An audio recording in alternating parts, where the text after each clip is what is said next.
Syukur kami Tuhan, ini kami anak-anakmu, putra putri kerajaan Allah.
siang hari ini di hidup kami seperti kehendak-Mu di surga ya Bapa. Terima kasih Tuhan yang mau terus bernyanyi merayakan kebaikan Tuhan di hidup kami. Karena kami tahu terlalu baik Tuhan bagi kami. Di dalam nama Yesus yang siap bernyanyi menari bagi Sang Raja. Mari bersama katakan amin. Haleluya. Bapak Ibu boleh kos kanan kiri, Bapak Ibu minimal 10 orang.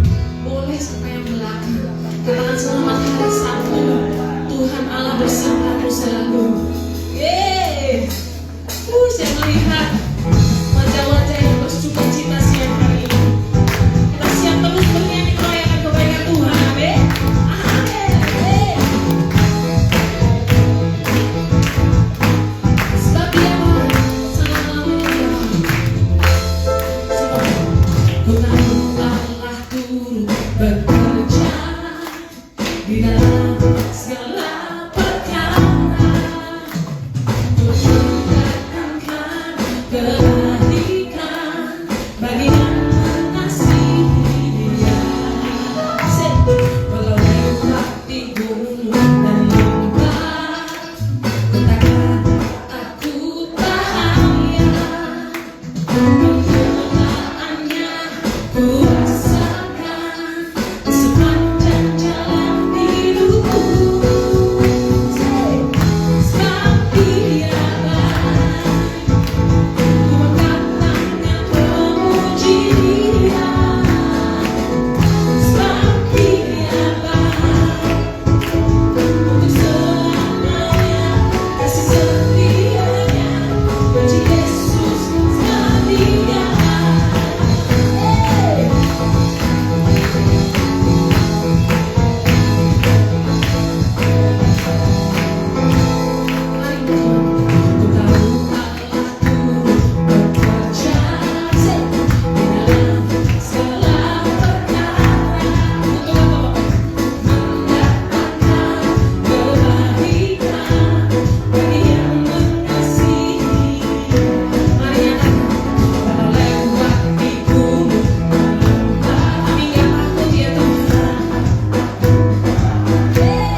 kasih buat kehadiran-Mu.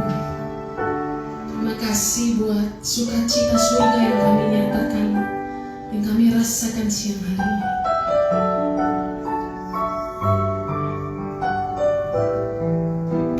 Satu-satunya yang kami andalkan di hidup kami hanya Engkau ya Tuhan. Satu-satunya yang kami perlu hanya Engkau ya Tuhan.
Siapapun juga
Biarlah iman kami, supaya waktu kami belajar firman Tuhan, biarlah ini menjadi waktu paling baik bagi kami.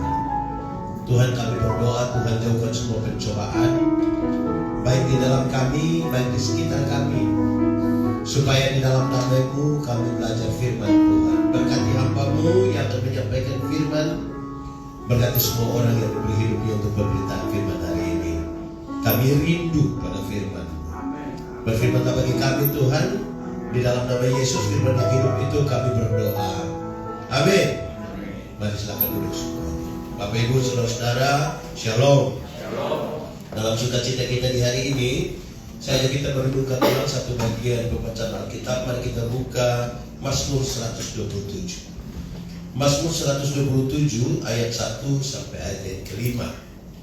Firman Tuhan berkata demikian, berkat Tuhan atas rumah tangga, nyanyian Siara Salomo.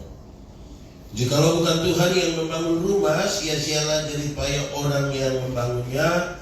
Jikalau bukan Tuhan yang mengawal kota, sia-sialah pengawal berjaga-jaga. Sia-sialah kamu bangun pagi-pagi dan baru beristirahat sesudah larut malam, untuk mencari nafkah dengan jeripayah, sebab kepada yang dicintainya Tuhan memberi pada waktu tidur.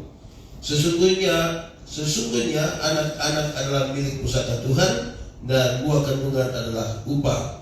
Seperti anak-anak panah di tangan pejuang, demikianlah anak-anak lelaki dari masa muda. Berbahagialah orang yang telah membuat penuh tabung panahnya dengan mereka. Ia tidak akan dipermalukan ketika ia menghadapi musuh-musuhnya di pintu gerbang. Demikian firman Tuhan. Berbahagia setiap orang yang mendengar firman, memelihara dan melakukan dalam hidup setiap hari. Shalom.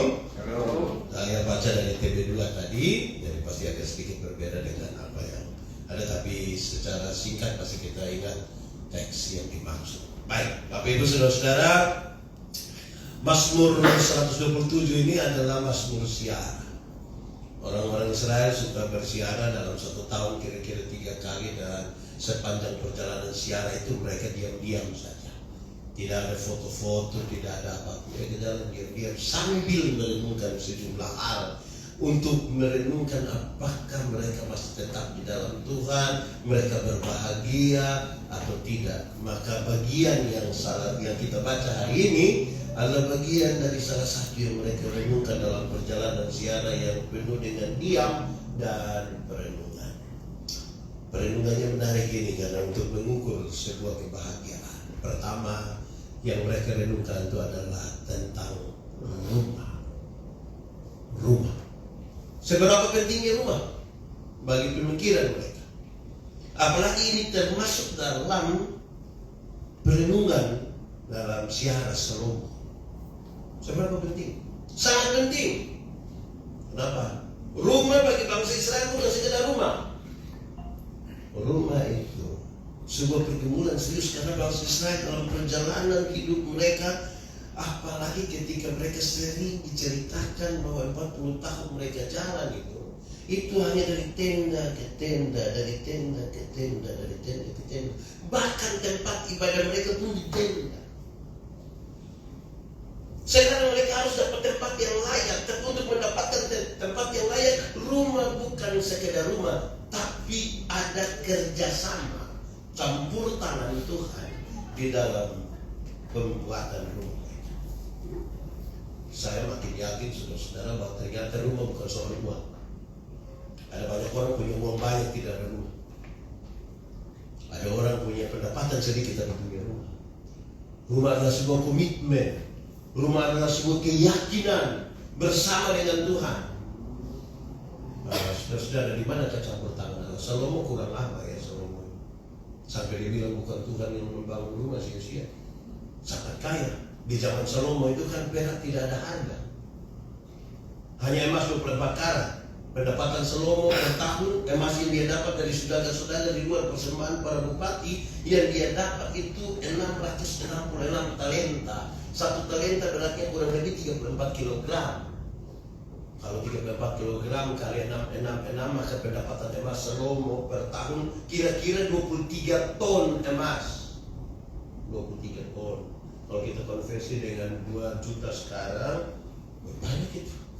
Tapi Salomo bilang, jikalau bukan Tuhan, sia-sia. Perkawinan politiknya yang menarik itu membuat dia dapat kayu-kayu atas Libanon di mana-mana. Mestinya ini rumah sudah sangat mantap. Tapi dia bilang, jikalau bukan Tuhan, sia-sia. Ada campur tangan, ada bagian Tuhan dan ada bagian dia. Supaya bahagia. Kalau rumah yang dibangun tanpa campur tangan Tuhan, tidak akan berisi bahagia di dalam. Sekali lagi, rumah bukan soal uang. Rumah soal campur tangan Tuhan. Saya berdoa bagi banyak orang yang membangun rumah. Setelah selesai mereka bikin syukuran. Saya tanya, Pak, Ibu, ini rumah selesai berapa duit ini? Dia bilang, pendeta, kalau omong uang kami tidak bicara uang, pendeta. Dulu kami suami istri sepakat hanya bangun, tutup di atas saja, cukup dulu. Nanti baru kita kumpul-kumpul sedikit. Tapi ada saja akhirnya kami buat satu kamar di dalam supaya bagus-bagus lah bisa tinggal. Cukuplah di situ. Tapi ada saja akhirnya semua kamar di dalam kami selesaikan dengan baik. Ya cukuplah, yang penting tidur nyaman sedikit. Pikir hanya sampai situ. Tapi ada saja akhirnya kami buat plafon dengan bagus, kami taruh keramik yang bagus. Cukuplah, yang penting di dalam bagus, di luar biasa saja tidak apa-apa. Cukuplah di situ. Tapi ada saja. Makanya kami bangun ember satu depan, satu samping. Kalau tamu datang duduk di depan, kalau pagi-pagi minum kopi di ember samping. Cukuplah begitu sudah, tidak usah tambah-tambah lagi. Cukup sudah. Tapi ada saja. Akhirnya sudahlah kita buat pagar biar indah sedikit. Oke, situ cukuplah, begitulah aman sudah. Tapi ada saja campur tangan Tuhan itu yang ya istri baru beli sepatu ini takut kena tandai, kita pasang paving block sedikit di situ, cukuplah situ. Tapi ada saja. Jadi saudara lihat campur tangan Tuhan di dalamnya. Saudara mesti merenungkan hari ini. Rumah yang saudara tinggal itu mesti bawa kebahagiaan. Dalam arti mesti ada Tuhan yang turut bekerja di sini. Supaya orang tahu, Pak, rumah bukan saya, tapi Tuhan. Padahal kita yang susah tengah mati. Tinggal di rumah sendiri. Saya bilang di mana-mana, kalau saudara baca lanjut di pasal 28, 128 dikasih tahu. Yang berbahagia itu adalah kalau makan dengan jerih payah tangan sendiri. Kita mau tidur di tempat tidur yang hebat, di rumah yang mantap sekali, fasilitas lengkap, tapi belum rumah pribadi, belum bahagia. Saudara bisa rasa atau tidak kalau rumah hanya kecil saja, tapi hasil jerih payah tangan sendiri, tidak ada plafon, masuk langsung keringat di dalam. Tapi kalau jerih payah tangan sendiri, kita bisa tulis rumahku, istanaku. Amin. Karena hasil jerih payah tangan sendiri. Saudara-saudara, ada satu anak muda bikin rumah. Dia bikin rumah 7 lantai, bagus, mantap. Di lantai pertama sudah bagus, dengan lantai 2 lebih bagus lagi, apalagi lantai 7 sangat bagus. Setelah lantai 7 sudah bagus, dia pikir-pikir lebih baik saya kasih tahu Tuhan. Dia pergi ke Tuhan. Tuhan, yuk, boleh Tuhan datang ke rumah saya baru selesai bangun rumah ini, boleh. Sampai di sana mereka bicara-bicara, cerita-cerita terus Tuhan, sekarang mau tidur sudah ya, saya antar Tuhan ke tempat yang paling bagus, lantai 7, mantap, fasilitas mantap, semua mantap. Setelah dia bilang, oke Tuhan, saya akan tidur, selamat malam. Dia turun ke lantai 1 di tengah. Waktu dia mau tidur, dia rasa ada yang dorong pintu. Dia coba lihat, ternyata ada 3 roh jahat. Dia bergumul, roh jahat, tolak, dia menang. Dia tidur. Bangun tidur, dia langsung ke kerja. Malam pulang mau tidur, dia rasa ada lagi dorong pintu, dicek lagi. Roh jahat sudah bukan 3, 12. Itu kali 4. Dia coba, aku lawan, menang lagi. Tapi wah, ini sudah tambah berat ini. Walaupun dia benar, dia rasa ini kalau besok tambah lagi akan jadi masalah. Terus dia pikir, tapi kan ada Tuhan ini rumah ini. Lebih baik saya tanya Tuhan dulu. Dia naik ke lantai 7. Tuhan, yuk, mau tidur kan Tuhan. Yo bro, kenapa? Saya mau bicara sedikit Tuhan. Oh, boleh, kenapa? Tuhan minta maaf, saya mau bilang begini. Katanya kalau Tuhan ada di rumah, katanya kalau Tuhan ada di rumah, itu setan takut itu, roh jahat takut itu, betul. Tapi kenapa Tuhan minta maaf tadi malam itu sudah 2 hari berturut-turut ini roh jahat datang. Hari pertama 3, hari kedua sudah 12. Ini kalau kali-kali 4 terus ini bisa bahaya di sebentar malam cuma 48. Kenapa begitu ya? Di sini ada pun tidak. Ya, Tuhan jawab dia begini. Tapi di lantai 7 tidak ada. Lagi di lantai 1. Kenapa? Kenapa ya? Tuhan bilang begini. Iblis itu tahu saya ada di mana itu. Dia tidak berani datang.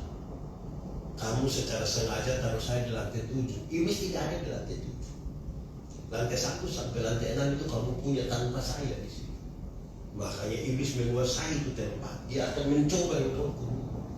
Baru dia tahu ternyata ini rumah dia bangun, ini rumah miliknya. Tapi semua tempat dalam rumah itu harus menjadi bagian di mana Tuhan ada.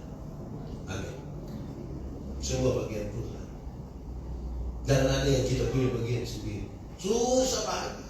Ruang makan harus ada Tuhan di situ, ruang tidur harus ada Tuhan di situ, ruang tamu harus ada Tuhan di situ, ember harus ada Tuhan. Di semua tempat di dalam rumah kita kalau ada berapa lantai semua harus ada Tuhan di situ. Sebab apa? Kalau ada yang bolong sedikit dan tidak ada Tuhan di situ, itu tempat masuk angin, tempat di mana iblis masuk dan bekerja di dalam. Pastikan rumah kita itu betul-betul ada rumah di mana Tuhan ada di dalamnya. Amin. Setelah rumah, dia kasih naik sedikit. Sia-sialah kamu bangun pagi apa? Sia-sialah pengawal berjaga-jaga kalau bukan Tuhan mengawal. Oke. Rumah sudah ada, tapi dia kasih naik. Salah satu yang akan membawa kita bahagia itu adalah keamanan. Rumah sudah ada, tapi kalau tidak aman. Rumah sudah ada, tapi kalau kacau terus. Rumah sudah ada, tapi sering dilempar. Belum lagi lempar dari luar, lempar dari dalam, baku lempar lagi di dalam rumah. Mau bahagia bagaimana? Sia-sialah dia bilang. Kalau bukan Tuhan yang mengawal kita. Saudara-saudara, rumah kita, saya sangat yakin kalau di Jakarta pasti aman. Banyak yang gemboknya berlapis-lapis tuh di pintu sini. Saya yakin. Tapi apakah memang aman di dalam rumah? Apakah memang bahwa setiap orang yang tinggal di dalam rumah itu mampu memberi rasa aman kepada orang yang di dalam rumah? Suami memberi rasa aman kepada istri, istri memberi rasa aman kepada suami, anak-anak memberi rasa aman kepada orang tua memberi rasa aman kepada anak-anak, atau tidak? Atau jangan sampai keamanan kita hanya berkaitan dengan serangan-serangan dari luar, serangan-serangan dari luar. Mau bahagia, rumah sudah milik Tuhan, tapi yang di dalam itu memberi rasa aman. Saya yakin saya tidak mau bicara tentang yang dari luar. Hari ini saya bicara tentang di dalam rumah yang aman. Jangan sampai kita tidak aman. Jangan sampai kita tidak ada yang aman. Jangan sampai pertemuan kita di rumah itu pertemuan yang tidak beres. Saudara, satu waktu saya bicara di mana di Cipinang. Mereka minta saya bicara tentang kesetiaan. Saya bilang begini, saya meragukan saudara-saudara punya kesetiaan. Pak Pendeta, apakah ini karena kota besar dari Pak Pendeta tersebut kami tidak sebutkan? Bukan itu yang saya bicara. Saya bicara begini. Saudara bangun pagi jam berapa ya untuk ke kantor? Ada jam 5, ada jam 6. Sampai rumah kembali jam berapa? Jam 5, 6, 7. Apakah sampai rumah itu langsung duduk dengan istri, suami, anak-anak sampai jam 3 subuh baru tidur lagi? Tidak. Paling-paling kita ketemu Mungkin 1 atau 2 jam paling lama. Besok jalan lagi. Oke, sekarang saya mau bilang, coba periksa, coba hitung. 20 tahun saudara menikah, ada berapa waktu saudara bersama-sama? Jangan sampai 20 tahun menikah hanya 5 tahun bersama-sama, 15 tahun itu di kemacetan Jakarta. Saya hampir pasti bahwa banyak sekali, kira-kira 90% suami istri tidak pernah makan siang sama-sama. Siapa yang pas istirahat kantor sini bisa pulang cepat-cepat makan di rumah, bisa saya yakin tidak lagi kan? Belum lagi kalau ketemu sudah sambil makan lagi sambil main handphone lagi. Dia mendekatkan yang jauh tapi menjauhkan yang dekat. Dan saudara, akhirnya waktu COVID tinggal sama-sama bertengkar tiap hari karena jarang ketemu. Rumah harus memberi rasa aman karena Tuhan ada di situ. Saudara boleh renungkan dari ini, jangan sampai saudara penyebab ketidakamanan di dalam rumah. Harus direnungkan. Sudah 2 ya. Pertama apa? Rumah. Yang kedua apa? Masalah. Yang ketiga dia kasih naik lagi. Sia-sialah kamu bangun pagi-pagi duduk-duduk sampai jauh malam dan makan roti yang kamu peroleh susah payah karena Tuhan memberi kepada yang dicintainya pada waktu tidur. Sekarang rumah ada, rasa aman sudah ada, tapi dia butuh persediaan makanan yang cukup. Tahu? Untuk apa rumah ada, aman, tapi tidak ada makanan? Makan itu cinta di situ. Tapi dia bilang begini, ini bicara tentang berkat. Sia-sialah kamu bangun pagi-pagi duduk sampai jauh malam makan roti yang kamu peroleh susah payah. Tuhan beri dicintainya pada waktu tidur. Apa maksud? Dia bicara tentang berkat. Dia bicara tentang berkat Tuhan yang menjadikan kaya dan jerih payah manusia tidak menambahkan apa. Berkat Tuhan menjadikan kaya. Apa pentingnya itu saudara? Kalau kita doa makan, doa makan Tuhan yang berisi 2 hal.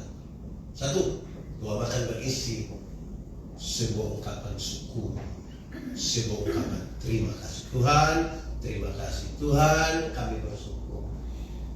Rumah tangga yang tidak tahu bersyukur, tidak tahu terima kasih, rumah tangga yang tidak akan bahagia. Dia tahu bagaimana menjadi kaya, tapi tidak tahu cara menjadi bahagia.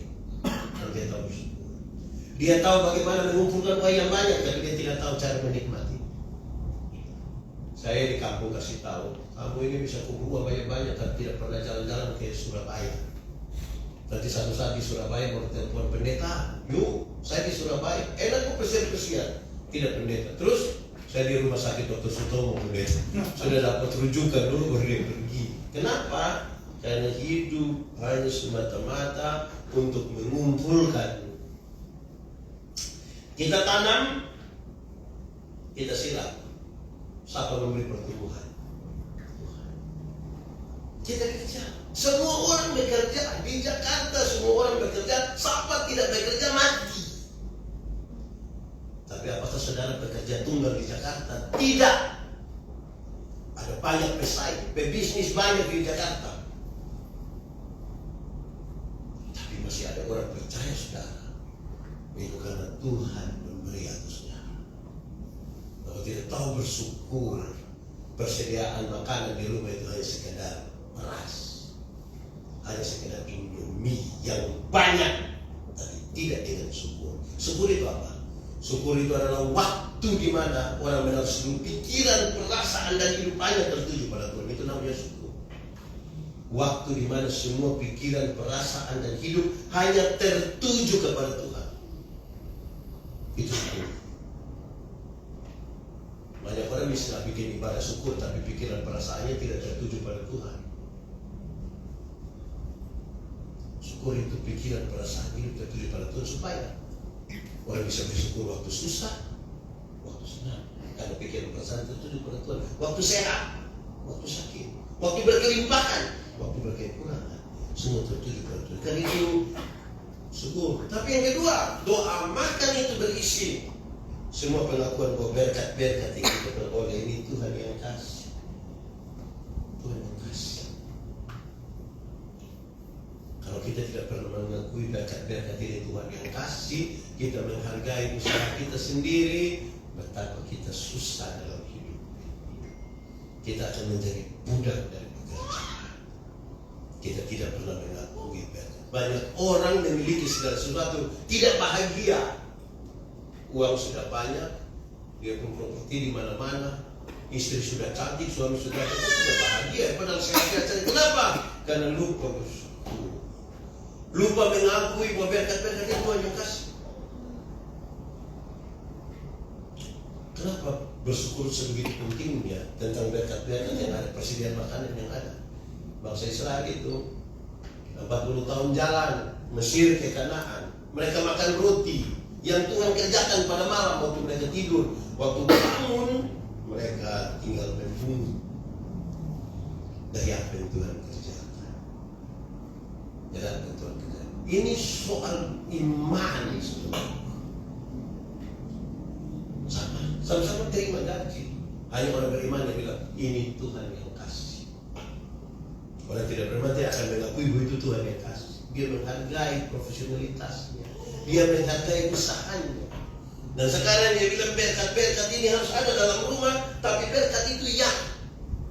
Ada beberapa orang tanya saya begini, Pak Pendeta, anak-anak ini kami membuat bagaimana ya? Pukul sudah, marah sudah, di kampung itu kami ikat baru pukul. Tapi dia model begini terus. Tidak tahu dia ikut siapa ini. Saya bilang mau ikut siapa? Ini kalau bukan ikut dia papa, ikut dia mama. Masa mau ikut saya ini? Tapi Alkitab kasih tahu 3 hal. Supaya anak-anakmu jadi baik, lakukanlah 3 hal ini. 1, panggil mereka dengan nama yang baik. Sama-sama 1, 2, 3. Panggil mereka dengan nama yang baik. Nanti orang jadi baik. Panggil dengan nama baik. Karena kami di kampung itu ada orang tua yang panggil anak begini, "Oi babi." Orang tua tidak boleh panggil anak babi. Pertama kalian tidak boleh. Yang kedua, kalau dia anak babi dia punya papa apa?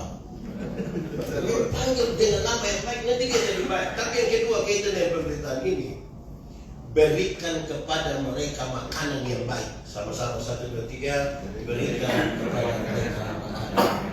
Makanan yang baik itu bukan soal 4 sehat 5 sempurna.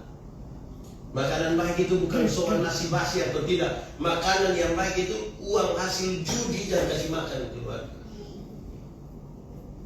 Uang hasil korupsi, hasil tipu, hasil rampasan, makan salah dari itu makan tidak baik. Cukupkan dirimu dengan apa yang ada padamu. Berbahagialah engkau, baiklah keadaan. Ini serius saudara, apalagi di kota besar. Kita sering dengar ini kalimat, ini masih di dunia Pak. Masa yang ini di surga? Kita di dunia. Itu sudah di dunia ini, kita dibedakan dari dunia. Karena itu cukupkan dirimu dengan apa yang ada padamu supaya engkau berbahagia dan baiklah keadaan. Jadi yang biasa judi online itu berhenti sudah. Kalah terus. Yang biasa tipu, korup, stop sudah, tidak akan bawa kebahagiaan. Cukupkan diri. Yang ketiga, berikan kepada mereka ajaran yang baik. Sama-sama 1, 2, 3. Berikan kepada mereka ajaran. Anak-anak ini kan belajar cepat. Mereka mengulang apa yang mereka lihat, apa yang mereka dengar. Papa biasa tampar mama ya, orang melahirkan anak laki-laki yang anak perempuan. Mama biasa tipu, papa biasa tipu, anak tipu. Papa malas gereja, anak malas gereja. Kalau papa dan mama sudah terbiasa ada anak ibadah malam, mari kita ibadah. Tapi tantangan juga ya kalau kita mau berkomitmen ibadah tuh, mulai capek pulang kerja tuh. Hari pertama bisa, hari kedua bisa, hari ketiga bisa, hari keempat papa bilang mama, coba mama sama anak-anak papa punya pinggang ini rasa bagaimana ya. Hari kelima mama bilang coba kasih tinggal anak-anak sendiri, siapa tahu mereka bisa. Hari ke-6 bubar itu ibadah. Butuh komitmen lebih. Karena itu di bagian ini saya ingin menegaskan ulang, harus ada persediaan makanan di rumah. Tapi makanan itu mesti makanan sehat. Sehat yang dimaksud bukan soal kesehatannya, itu bagus, itu penting. Tapi hasilnya dari mana? Hasilnya dari mana? Supaya persediaan makanan yang ini kan rumah Tuhan ini, toh? Ini Tuhan punya rumah sudah ini. Sudah Tuhan punya rumah, Tuhan jaga lagi. Salomo punya kereta-kereta perang begitu banyak dan dia tidak pernah andalkan itu. Dia bilang keamanan ini Tuhan. Tuhan yang ada dalam rumah itu aman toh. Suami-suami kalau bertengkar, suami istri pernah bertengkar atau tidak? Oh, saya kira di Jakarta tidak pernah bertengkar. Kita bertengkar, jangankan Tuhan. Baru pendeta yang datang saja kita bisa damai. Sementara hidup bertengkar, tiba-tiba pendeta bilang shalom. Tiba-tiba damai mereka berdua. Shalom pendeta, aduh shalom, mari. Sayang, mari ada pendeta. Iya tapi ya, itu baru pendeta. Apalagi kalau Tuhan tinggal di dalam rumah. Kalau Tuhan tinggal dalam rumah aman atau tidak? Setiap kali suami mau tampar istri untuk ada Tuhan. Kalau tidak kau mati untuk ada Tuhan. Ada anak-anak kita punya anak-anak remaja itu kan kalau beda bahasa dengan orang tua bisa banting pintu. Ada kan? Anak banting pintu. Saya biasa nasihat orang, kalian banting pintu itu karena kamu belum tahu harga pintu berapa. Kalau kamu tahu harga pintu, kamu akan tutup dengan hati-hati. Tapi apa? Kalau Tuhan ada di rumah, sekarang sudah ada Tuhan ada kita. Tapi apa lagi? Dia mesti lihat persediaan makanan yang cukup. Rumah sudah milik Tuhan, keamanan Tuhan berikan. Masa makanannya makanan haram? Hasil tipu, hasil judi, hasil rampasan. Sudah 3. Pertama tadi apa? Yang kedua apa? Yang ketiga apa? Makanan yang cukup. Yang keempat saudara, anak. Orang di dalam rumah. Buah kandungan adalah satu upah. Dulu itu sangat beda kita dalam konteks baik. Seorang perempuan yang tidak hamil, tidak melahirkan itu dianggap apa ya, kena kutuk dia tuh. Sangat beda dengan kita hari ini. Karena itu ketika diberi kepercayaan anak-anak itu satu yang luar biasa itu. Harus ada orang dalam rumah. Saudara lihat sekarang bagaimana kita menghubungkan konteks bahagia ini. Rumah sudah ada. Rumah sudah ada ini. Aman itu rumah. Sudah ada persediaan makanan halal di itu rumah.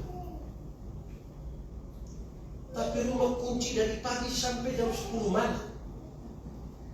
Tidak ada interaksi apa-apa dalam itu rumah. Dalam rumah apa? Sudah ada bangun rumah untuk apa sebenarnya? Untuk rumah supaya mesti ada orang di itu rumah. Bayangkan kalau itu rumah kunci dari pagi sampai malam. Setiap kali orang lewat kita lihat siapa pun tidak pernah tahu.